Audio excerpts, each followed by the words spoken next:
Bret Easton Ellis publie American Psycho en 1991, il considère son histoire comme étant parfaitement inadaptable au cinéma. Quelle ne fut pas sa surprise quand Johnny Depp l'appelle quelques mois plus tard pour acheter les droits pour produire une éventuelle adaptation réalisée par David Cronenberg avec Brad Pitt dans le rôle principal. Bon alors ça on peut dire, je pense qu'on est pareil, ça fait rêver non? Vous le savez, ça va pas se faire et finalement c'est la réalisatrice Mary Harron qui va hériter du projet, qui n'est certes pas Cronenberg mais qui est quand même aussi la réalisatrice du pas mauvais I Shoot Andy Warhol. Et donc elle va récupérer les droits et commencer à bosser sur American Psycho en 1996. $25. You're a fucking ugly bitch. I want to stab you to death, then play around with your blood. American Psycho sera produit par Lionsgate et partira avec un budget de $10 millions. Alors exit Johnny Depp, exit Brad Pitt, la réalisatrice exige que ce soit Christian Bale qui incarne le rôle principal, un rôle sur lequel le film repose vraiment beaucoup. Sauf que Christian Bale à l'époque, y a pas grand monde qui le connaît, c'est quand même un petit peu risqué.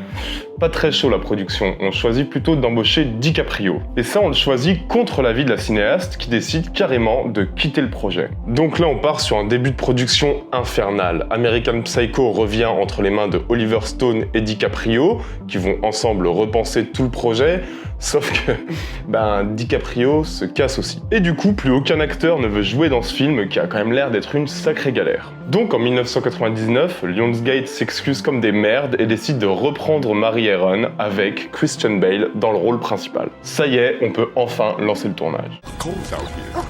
What a fucking loser you are.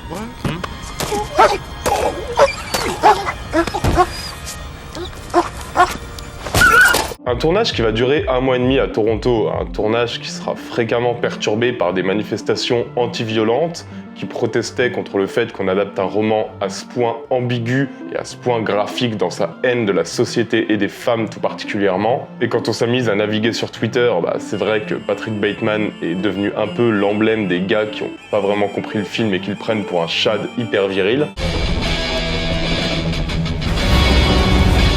Bref, c'est un tournage pas spécialement facile, mais dont toute l'équipe se sort, et notamment grâce à un Christian Bale hyper impliqué. Et lorsqu'American Psycho est enfin prêt à sortir, et qu'il a une première projection mondiale à Sundance, les critiques l'attendent au tournant.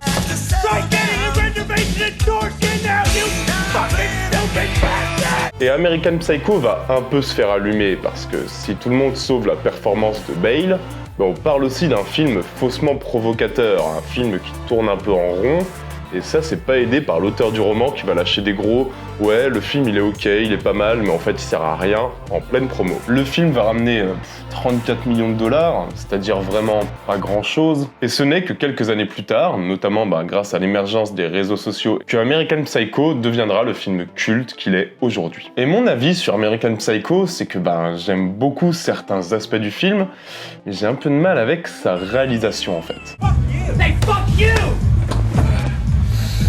Sorry, dude. Steroids. On sent que Mary Harron a des idées, qu'elle sait ce qu'elle fait, et le film est franchement pas très beau. Je veux dire, l'éclairage est pas fou, le découpage est plutôt fade, ça reste assez soft, ça reste en surface.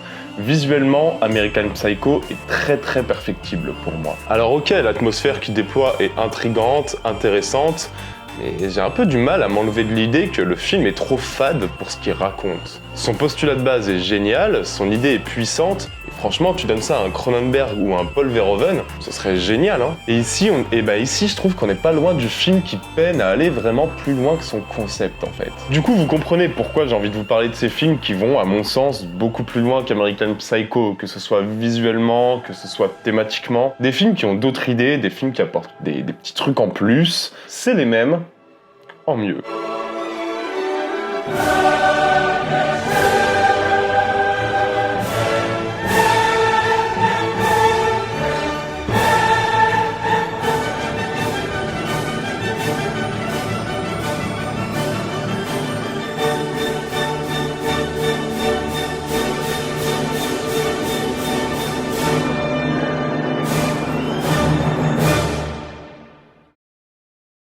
Ok, alors par quoi je commence? Je vais commencer par un film de 2018, un film qui est sorti donc tout récemment, un film dont on n'a pas beaucoup parlé alors qu'en vrai je le trouve génial, et encore plus génial quand on se rappelle que c'est un premier film. Ce film s'appelle Sorry to Bother You. L'univers de Sorry to Bother You est tellement proche de celui de l'auteur d'American Psycho que c'en est assez dingue. On est entre grosses comédies satiriques, brûlot politique et violence totale. Et surtout, croyez-moi, c'est un sacré ovni. On va suivre un vendeur en télémarketing qui va plonger dans l'univers macabre et ultra violent des grosses firmes, avec un patron complètement taré et cocaïnomane de plus en plus glauque, qui augmente son salaire en permanence. C'est un film très étrange, et je reste volontairement très flou, mais sachez qu'on va naviguer entre 1000 séquences hallucinantes qui passent de l'horreur à la comédie à toute vitesse. I hope you did not masturbate today. We need you sharp and ready to go. I detect the pheromones percolating out of your pores. They say to others around you, hold my penis while I piss on your underestimated expectations. Comme je l'ai dit, on est sur une satire politique complètement mais enragée en fait. Un film rempli d'idées sur comment un loser peut devenir un espèce de golden boy et ce que ça va changer dans son comportement et dans sa personnalité. Et si on retrouve tout ce qui faisait le sel d'American Psycho, donc ce regard posé sur l'individualisme, sur la peur de l'autre, sur la haine des êtres humains moyens, ici on s'affranchit réellement des codes. Et vraiment les gars, mais chaque séquence est une surprise qui va pousser hyper loin le concept. Et qui va nous faire rire jaune parce que putain c'est vraiment un film qui vomit notre monde et l'esclavagisme moderne, mais aussi parce que putain c'est vraiment drôle et ça s'interdit rien quoi. Les personnages sont géniaux, mention spéciale à l'espèce de Elon Musk sous crack qui sert de patron aux héros, et en plus de ça, vraiment le film a des sacrées qualités cinématographiques. This motherfucker right here is on fire. Let's give it up for the boy wonder. Yes! Huzzah! Yeah. Some for the homies and some for me. Bag 'em, tag 'em, rag 'em. I trained her. C'est-à-dire qu'à aucun moment ce film ne sera fade. Il y a des intentions de mise en scène, de réalisation, il y a une vraie science du cadrage, il y a un éclairage nickel, et surtout il y a une volonté de faire sauter à peu près tous les codes de la narration classique. Ce qui pouvait manquer de temps en temps à American Psycho, je trouve. Franchement, Sorry to Bother You sait comment filmer son récit, et une telle maîtrise, c'est quand même assez dingue pour un premier film. Une maîtrise narrative aussi, même si vraiment je comprends vraiment pas comment le cinéaste a pu pitcher son projet, puisque la liberté de ton étant assez ahurissante. Mais en tout cas, on a une comédie horrifique que je trouve finalement bien plus osée et bien plus anticonformiste que American Psycho. Please help me.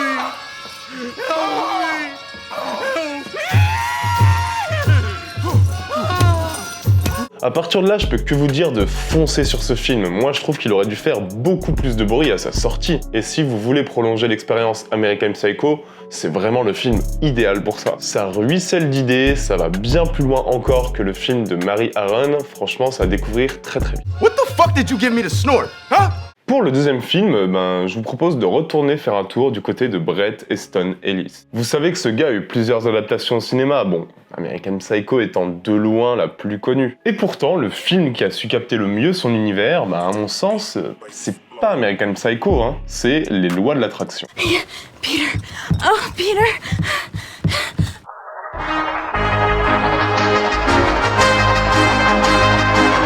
Les Lois de l'attraction, ça raconte l'histoire d'une jeunesse dorée avec des étudiants qui se foutent royalement des cours, puisque ce qui les intéresse, c'est globalement le sexe, la drogue, les soirées, la séduction. Le film prend cette idée très à cœur et nous présente un univers très libertin, très sujet à controverse aussi, sur les lois qui régissent la séduction humaine. Et niveau thématique, vous allez voir, on est quand même assez proche d'American Psycho finalement. Parce qu'à partir de ce postulat, on va parler individualisme, on va parler violence sociale, addiction à la sexualité comme réussite sociale, double visage, le tout avec un ton très rock qui ici fonctionne vraiment super bien. You get this straight, fuckhead. I need you like I need a motherfucking asshole on my elbow. Right here. An asshole. That's how much I need you. Avec un pitch pareil, on a un peu peur d'un teen movie classique, mais franchement, ne vous attendez pas à un American Pie, Vraiment, on est sur un film cauchemardesque. Parce que le regard jeté sur l'espèce humaine, il est violent, il est impitoyable. Et comme Patrick Bateman en fait, chaque personnage est prisonnier de ses pulsions, évolue dans une société décadente et destructrice, et la loi elle est toute simple, la loi c'est d'écraser ou d'être écrasé. Un peu une représentation fidèle de YouTube quoi. Et quand je vous dis ça, les lois de l'attraction vont vraiment très très loin, hein. Certaines séquences sont franchement quasi insoutenables.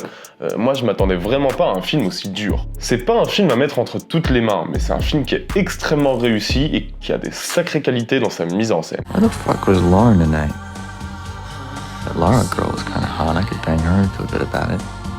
I'd rather have Lauren. I wonder why. It'll just ruin my illusion of her innocence. Purity.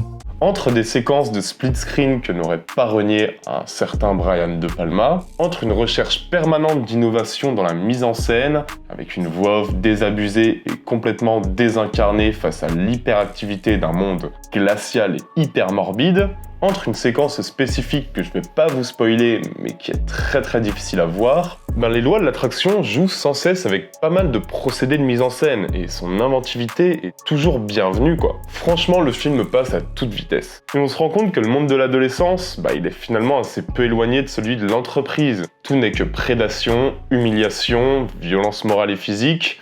Et cette bande d'ados sans aucun problème matériel qui se livre à autant de vices, c'est vraiment juste passionnant et c'est fascinant à voir. So, tonight's the night? Yep, we're going all the way. Oh, who's a lucky boy? I'm not telling. You will if you want me out of the room tonight. Okay. Sean Bateman. He's a drug dealer. I don't know what to say. He made me zing. Jing? You know what I mean? Zing? Like, you just know that you're gonna be with that person. It's just something amazing is gonna happen. You know what I mean? Zing? Like, it fucking fucks you right up to... It's like...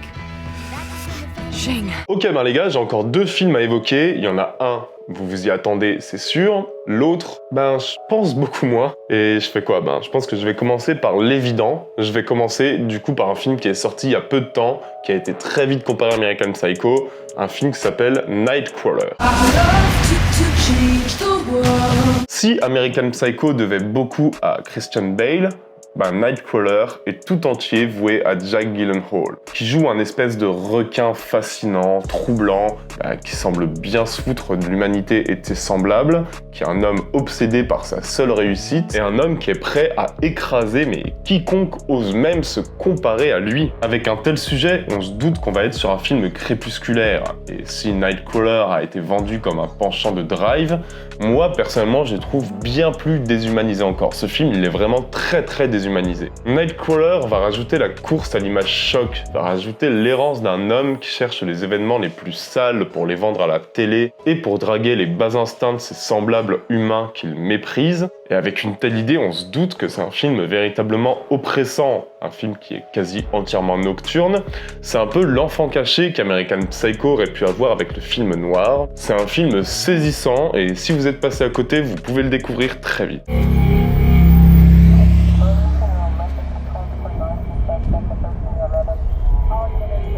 Et enfin, pour finir, j'ai envie de vous parler de Night of Cups. Mais si vous savez, ce film de Terrence Malick où Christian Bale erre parmi les hautes sphères entre nightclub et soirées luxueuses, en perdition, sans plus rien ressentir, sans plus rien attendre du monde, moi, avec un tel pitch, immédiatement, je me dis American Psycho, quoi. Alors attention, bien sûr, c'est du Malick, et c'est du Malick dans sa période radicale. C'est-à-dire que quand Malick fait un film sur l'ennui d'un homme parmi les décadences des puissants, il instaure un rythme lourd, pesant, un rythme très lent et des séquences hors du temps. Son montage va fracasser toute idée d'espace, de temporalité, va juste coller simplement à cette espèce d'âme triste qu'on va suivre dans sa déshumanisation. C'est Night of Cups, je m'y attarde pas forcément parce que j'aurai l'occasion d'en reparler avec vous, et l'occasion de parler de Malick en général d'ailleurs. Je voulais simplement vous faire le petit clin d'œil. All those years, living the life of someone I didn't even know. Ok, j'espère que cette vidéo vous aura plu. Comme d'habitude, vous choisissez le thème de la prochaine vidéo. Et je vous propose, ça fait longtemps qu'on n'a pas parlé de Spielberg, non? Je vous propose, c'est comme E.T. en moins bien, ou alors c'est comme Space Jam en moins bien. Dites-moi celui que vous préférez dans les commentaires. N'oubliez pas de partager la vidéo, de parler de la chaîne autour de vous. C'est vraiment ce qui fait vivre et c'est ce qui me permet de continuer à pouvoir faire des vidéos avec un peu plus de confort. N'oubliez jamais, c'est très important, que vous êtes les meilleurs. On se retrouve très bientôt. Ciao à tous, bisous.